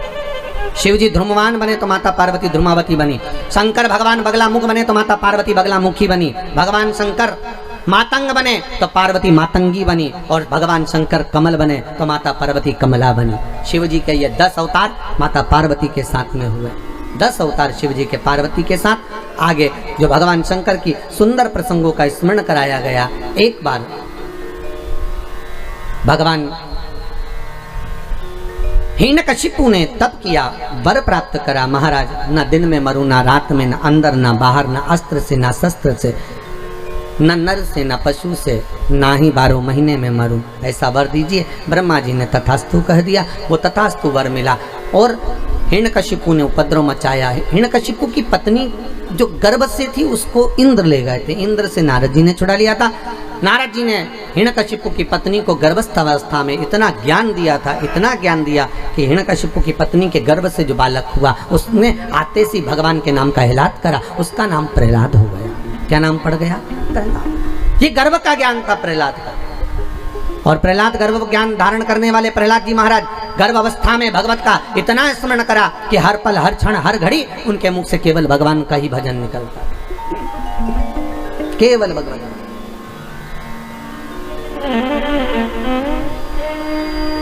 हर पल, हर घड़ी, हर पल, हर क्षण प्रहलाद के मुख से बस केवल नाम स्मरण। गुरु के घर पढ़ने भेजा, पर गर्भ का ज्ञान प्रथम होता है।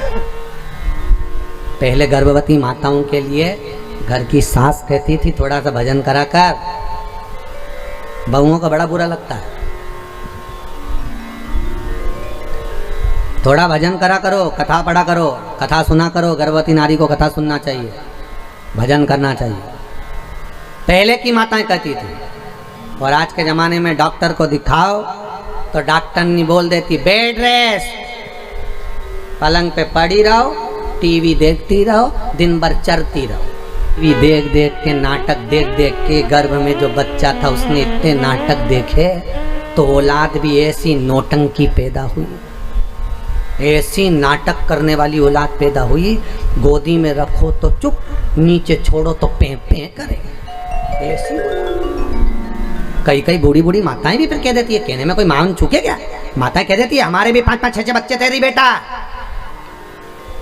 खिला दे पिला दे पटक देते, खेलते रहते, पर गजब की औलाद पैदा करी जगदम्बा, तू नहीं पैदा करी, तेरे बराबर किसी ने नहीं पैदा करी, ऐसी औलाद। सास उन भी हाथ पैर जोड़ लेती, ऐसी औलाद के तो तुम ही संभालो, सास के सारा काम में कर लूँ पर औलाद तुम ही संभालो तुम्हारी, क्योंकि नाटक देख के पैदा हुई है ना। पहले सास से पूछे उसकी औलाद कैसे हुई थी, तो क्या भगवत भजन करके राम करते, तुलसी जी में पानी डालते, भगवान का भजन करते, संत आते उनकी सेवा करते, ब्राह्मण आते, गुरुजन आते, भोजन करते, उनके लिए भोजन बनाते, रोज भगवत चर्चा करते। हमारी सास भगवान का भजन करती, स्मरण करती। और सास जब हम गर्भ में रखते बच्चों को तो सास हमसे ज्यादा काम कराती, जाओ झाड़ू लगाओ, पोछा लगाओ, चक्की करो, ये करो वो करो, तो संतान भी नॉर्मल जन्म लेती है। और आज के ज़माने में बेड रेस्ट करते करते टीवी देख देख के औलाद पैदा हुई। आखिरी में डॉक्टर ने कह दिया सीजर ऑपरेशन होगा, ऑपरेशन से ही बच्चा होगा। बड़ा विचित्र जमाना हो गया। सीजर के बिना कोई आता नहीं है, वेंटिलेटर के बिना कोई जाता नहीं है। बड़ा गजब का जमाना हुआ। ऑपरेशन के बिना आएंगे नहीं और वेंटिलेटर के बिना जाएंगे नहीं। बड़ा विचित्र। पहले के ज़माने में मरना भी सस्ता था और पैदा होना भी सस्ता था, पैसा ही नहीं लगता था। पैदा होने में भी पैसा नहीं लगता था और मरने में भी पैसा नहीं लगता था। आज के ज़माने में दोनों में पैसा लगता है। पैदा हुए ऑपरेशन से तो पैसा लग गया 25-50 हज़ार रुपये, और मरे तो फिर वो वेंटिलेटर का खर्चा तो हमें मालूम ही होगा, 1-1.25 लाख 1.5 लाख तो हो ही जाता है। मरने पे भी खर्चा होगा। दोनों महंगे हो। और अगर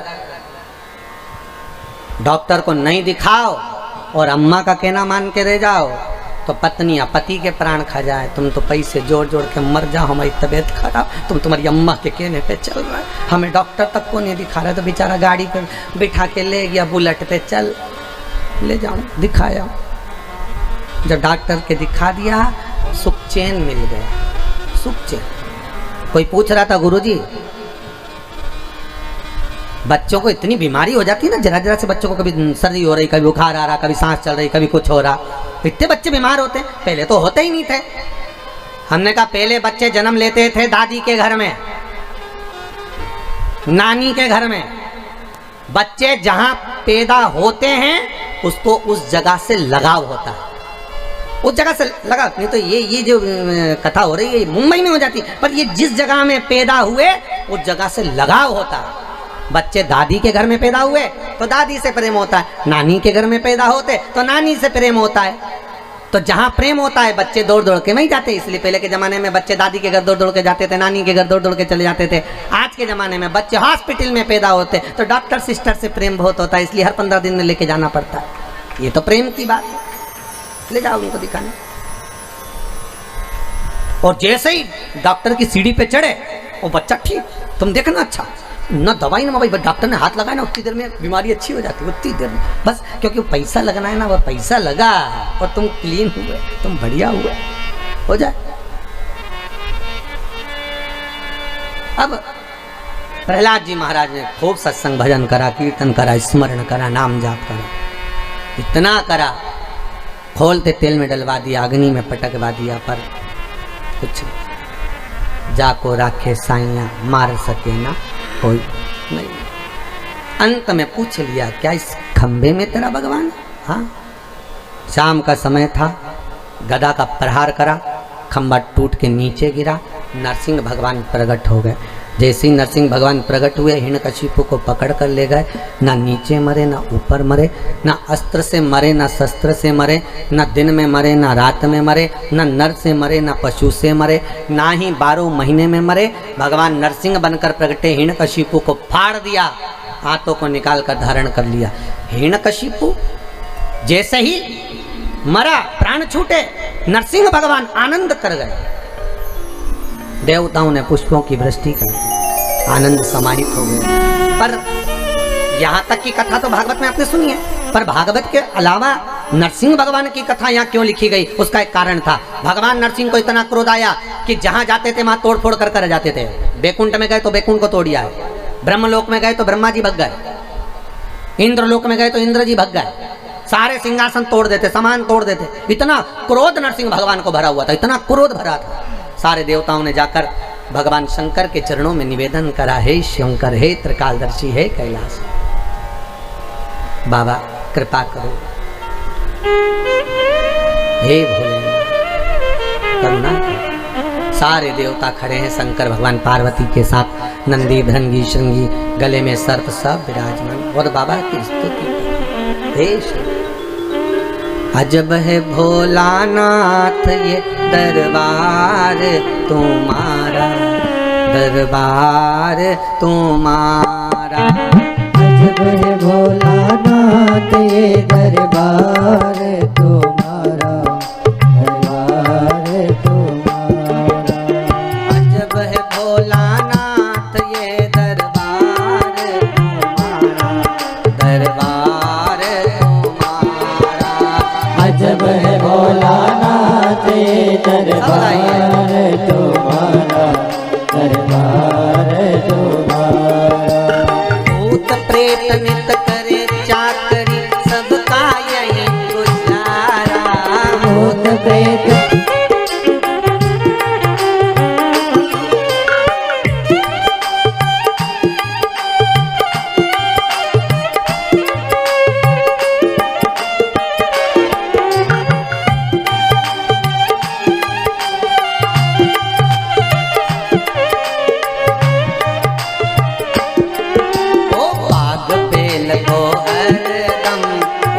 जगह मेरा के बाग बेल को हरे दम एक वर्णन आया। श्री तुमरुका जी से चंचुला देवी ने कहा कि वो 12 ज्योतिर्लिंग का स्मरण कराएं, जिसको सुनकर मेरे पति को मोक्ष पद प्राप्त हो। कथा श्रवण कराई। प्रथम नंबर पर सोमनाथ जी का व्याख्यान वर्णन किया। दक्ष प्रजापति का श्राप लगा था चंद्र को कि तुम एक पत्नी में स्नेह रखते हो, बाकी की पत्नियों को देखते तक नहीं, तुम्हारी काया छिन्न होगी। काया छिन्न हुई। चंद्रदेव ने जाकर देवऋषि नारद से पूछकर भगवान का अनुमोदन करा। तब भगवान शिव की कृपा से चंद्रदेव की काया ठीक हुई। भगवान शंकर का वहां पर प्रागट्य हुआ तो यहाँ सोमेश्वर महादेव भगवान विराजमान हुए। अगला वर्णन आया। श्री मल्लिकार्जुन कार्तिकेय बाबा रुष्ट होकर चले गए थे, जिनको मनाने के लिए माता पार्वती शिव ने जाकर मनाया श्रीशैलम पर। ये वही श्रीशैलम है जहाँ पर माता सरस्वती को शंकर भगवान ने नाट्य लीला का स्मरण कराया। कार्तिकेय जी को मनाया, वहीं पर भगवान मल्लिकार्जुन के रूप में विराजमान हुए। तीसरा वर्णन आया है महाकाल। दूषण नाम के राक्षस संहार भगवान शंकर करने के लिए पधारते, पर शिवजी ने देखा इसको वर है, ये 84 रूप रख सकता है। तो भगवान शंकर ने देवताओं से कहा, ब्राह्मणों अगर तुमको अपने बच्चों के प्राण बचाना है तो तुम्हें मेरी बहन को बुलाना पड़ेगा। शंकर जी की एक ही बहन थी जिसका नाम था क्षीप्रिया। क्या नाम था? क्षीप्रिया। शिव जी ने कहा अगर क्षीप्रिया आएगी तो मैं इस दूषण नाम के राक्षस को जब मारूंगा तो इसका रक्त पानी में गिरेगा तो रूप नहीं रख पाएगा। तो क्षीप्रिया को बुलाया। क्षीप्रिया श्रृंगार करने गई और क्षीप्रिया श्रृंगार कर कर पानी के रूप में आती। उससे पहले शंकर जी ने दूषण नाम के राक्षस को मारा, उसके 84 रूप हो गए। क्षीप्रिया नहीं आ पाई। क्षीप्रिया नहीं आई, देवताओं ने फिर आवाहन करा तो क्षीप्रिया पानी के रूप में बहकर क्षिप्रा के रूप में आई और आते से ही भगता तट जहाँ पर शंकर भगवान अपनी बहन क्षिप्रिया के साथ में विराजमान है और 84 रूप में विराजमान। 84 महादेव क्षिप्रा के तट पर विराजमान। भगवान कालों के काल महाकाल बने। अगला वर्णन आया ओमकारेश्वर। विंध्य नामक पर्वत के लिए भगवान ओम का नाद करते हुए स्मरण कराए। भगवान ओमकारेश्वर के रूप में विराजमान हुए। अगला वर्णन आता है श्री केदारनाथ जी। भगवान नर नारायण के कहने पर वहाँ पर विराजमान होते हैं, आशीर्वाद देते हैं। फिर अगला वर्णन आया भीमा शंकर। कुंभकर्ण की धर्मपत्नी करकटी के गर्भ से एक बेटे ने जन्म लिया जिसका नाम भीम था। उसको मालूम पड़ा कि मेरे पिता को देवताओं ने मारा, देवताओं से बदला लिया। भगवान शंकर की याचना देवताओं ने करी, तब जाकर भगवान शंकर आकर भीम का संहार करे। शिव जी का नाम भीमा शंकर हुआ। अगला वर्णन आया है काशी विश्वनाथ, जिनका चरित्र आपको पहले भी सुनाया। मनु शत्रुपा ने तप कर कर शिव जी का आवाहन करा। शनि महाराज ने शिवलिंग की स्थापना करी। काशी में आकर भगवान विराजमान हुए विश्वनाथ बनकर। अगला वर्णन आया है त्र्यंबकेश्वर। गौतम बाबा पर गौ हत्या का दोष लगा। माता अहिल्या ने पुकारा भगवान ब्रह्मा विष्णु महेश को। भगवान 3 लिंग के रूप में विराजमान हुए, त्र्यंबकेश्वर के रूप में विराजित हुए। गौ हत्या के दोष से मुक्त करा। अगला वर्णन आया है श्री वैद्यनाथ जी। रावण भगवान शिव को लेकर जा रहे थे, संध्या होने के कारण आदि कर्म करना था, शिव जी को भूमि पर रख दिया, उठे नहीं, भगवान वैद्यनाथ के रूप में विराजमान हुए। अगला वर्णन आया है नागेश्वर। भगवान दारुक नाम के राक्षस का संहार करने के लिए भगवान नागेश्वर बनकर प्रकट हुए। अगला वर्णन आया है श्री रामेश्वर। राम जी महाराज लंका पर चढ़ाई करने से पहले शिवलिंग की स्थापना करते वही रामेश्वर शिवलिंग का निर्माण किया। अगला वर्णन आया है कृष्णेश्वर। सुधर्म नाम के ब्राह्मण की 2 धर्मपत्नी थी, सुदेहा और घूष्मा। घूष्मा के संतान हुई, सुदेहा को संतान नहीं हुई, तो घूष्मा का संतान सुदेहा को दे दी गई। माँ को पूछने लगी, सुदेहा को बुरा लगा। सुदेहा ने अपने पुत्र के टुकड़े कर दिए, कपड़े में बांध कर तालाब में फेंक दिए। घूष्मा का नियम था, प्रतिदिन शंकर जी का शिवलिंग का निर्माण करती और तालाब में विसर्जन करने जाती। आज तालाब में विसर्जन करते समय घूष्मा को लगा मेरे पुत्र का मैंने दर्शन नहीं करा। मरा हुआ पुत्र तैरता हुआ बाहर निकल कर आ गया। घूष्मा के बेटे को भगवान शंकर ने जीवित करा, शिव जी का नाम कृष्णेश्वर महादेव हो गया। ऐसे ओघड़दानी त्रिकालदर्शी कैलाशी शिव के 12 ज्योतिर्लिंग के प्रसंग को जब सुना, प्रेत योनि से बिंदुक छूट गया। भगवान शंकर ने अपनी रुद्राक्ष की माला उतार कर तुमरुका जी को प्रदान कर दी। मस्तक के बेलपत्र उठाकर शिव पोथी को समर्पित कर दी। भगवान शंकर कहते हैं, तुमरुका जी, आपने मुझे शिव महापुराण की कथा का रसास्वादन कराया है, आपने रसास्वादन कराया, मांगो तुम्हें क्या चाहिए। तुमरुका जी कहते हैं, बस भोलेनाथ इतनी कृपा कर दो, शिव महापुराण पर जितने दिन तक बेलपत्र चढ़े वो औषधि का काम करे, और विराम के दिन जब बेलपत्र चढ़े तो वो कुबेर का भंडार भरे, लक्ष्मी का भंडार भरे। ऐसी कृपा दृष्टि बनाकर रखी। भगवान ओघड़दानी त्रिकालदर्शी कैलाशी भूत भावन भूतेश्वर भगवान शंकर की ऐसी करुणा। आज शिव महापुराण पर चढ़ी हुई बेलपत्र आप सब जो प्राप्त करेंगे वो लाल वस्त्र में आनंद से उसको संजो कर रखेंगे। बाबा कुबेर का भंडार भरने वाले, आनंद देने वाले। शिव महापुराण की ये कथा भाव भक्ति से, आनंद से आज विराम की ओर जा रही है। भगवान ओघड़दानी त्रिकालदर्शी की यह पावन कथा स्वर्गीय श्री राज बहादुर सिंह जी की स्मृति में मैं धन्यवाद दूंगा।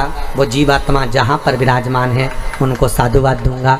आपके पुत्रों ने, पुत्र वधुओं ने आज जो कार्य करा है शिव महापुराण की कथा को करवाकर, संपूर्ण गाँव को तो तारा ही सरी, संपूर्ण विश्व को भी तार दिया। ऐसे पुत्र वधुएं साधुवाद की पात्र हैं। उनकी माताजी श्रीमती देवी बिंद्रा देवी जी को भी मैं बहुत बहुत धन्यवाद देता हूँ कि आपके द्वारा जो पुत्रों ने जन्म लिया बड़े साधुवाद के पात्र हैं। पुत्र वधुएं, पुत्र जिन्होंने इतनी सुंदर शिव महापुराण की कथा का रसास्वादन करवाया। राजकरण सिंह जी को, जिन्होंने इस परिवार को बांध कर रखा है, संजो कर रखा है। पूरे परिवार में अगर आज भी एनर्जी देने वाले हैं, बल देने वाले हैं, तो श्री राजकरण सिंह जी चाचा जी को भी साधुवाद देता हूँ। जिनका प्रेम, जिनका त्याग, जिनकी वात्सल्यता इस परिवार के लिए प्रथम है, प्रबल है। साथ में मैं धन्यवाद देता हूँ सभी भाइयों को। ब्रजराज जी हैं, उदयराज जी हैं, वहीराज जी हैं, विजयराज जी हैं, रामराज जी हैं, हंसराज जी हैं, और रौनक सिंह जी, आदित्य सिंह जी, अक्षित सिंह जी, युवराज सिंह जी, ओम सिंह जी, अर्पित सिंह जी, और पांडे तारा के सभी श्रोता भाई बहन, चंदेलेपुर के बनरानी से जो भी भाई बंधुओं ने इस पावन कथा का रसास्वादन करा है और बाहर से आकर इस कथा को श्रवण करा है, उन बहन इस पावन शिव महापुराण की कथा का रसास्वादन कर रहे हैं, अपने अपने घरों में बैठकर इस पावन कथा को सुन रहे हैं, उन सभी को साधुवाद देता हूँ। दिल से रसास्वादन जब किया, चंचुला देवी ने निवेदन करा भगवान शिव से, पार्वती धव्य थी इसलिए शिव महापुराण की यजमान नहीं बन पाई, पर माँ ऐसी कृपा कर दो कि अब मेरा सौभाग्य अमर कर दो। शिव महापुराण की कथा कहती है, अगर कोई बेधव्य नारी शंकर की इस पावन कथा को सुन लेती है, अगला जन्म बेधव्य का नहीं पाती, अखंड सौभाग्य लेके पति के धाम को जाती है। कोई सौभाग्यवती नारी शिव महापुराण की कथा को श्रवण करती है, वो अखंड सौभाग्यवती होकर पति के धाम को रहती है। महाराज, कुंवारी कन्या शिव महापुराण की कथा का स्मरण करती है, उत्तम वर को प्राप्त कर कर मनवांछित फल प्राप्त करती है। कोई पुरुष इस शिव महापुराण की कथा को श्रवण करते हैं, उनकी मनोकामना पूर्ण होती है। यही भाव रखते हुए आज पांडे तारा के इस पावन प्रांगण में इस वाणी से कहने में कोई गलती हुई हो तो क्षमा चाहते हैं। कोरोना महामारी में अपना ध्यान रखिएगा, मुख पर मास्क रखिए, सोशल डिस्टेंसिंग का पालन करिए, हाथ को बार बार धोते रहिए, और कोरोना महामारी से डरना नहीं है भाई, शंकर का भजन करना है, शिव का स्मरण करना है, विश्वास को दृढ़ रखना है, भरोसा डिगने मत देना, विश्वास टूटने मत देना। युद्ध के मैदान में अगर लगे कि कोरोना महामारी से हमें युद्ध लड़ना है तो इस शरीर को सामने रखना कोई दिक्कत नहीं, पर मन से मत हारना, मन से मत हारना। हाँ ये जरूर है, बचाव कर कर चलो, अपने जीवन को सार्थक बनाओ, अपने परिवार का ध्यान रखो, और कोई को अगर आपकी ज़रूरत पड़ती है तो ज़रूरत के समय पर आप आगे रहकर उसको सपोर्ट जरूर करो। आज ये महामारी आई जरूर है, पर परखने का समय भी यही है। इसी समय पर परखा जाता है कि कौन कैसा है।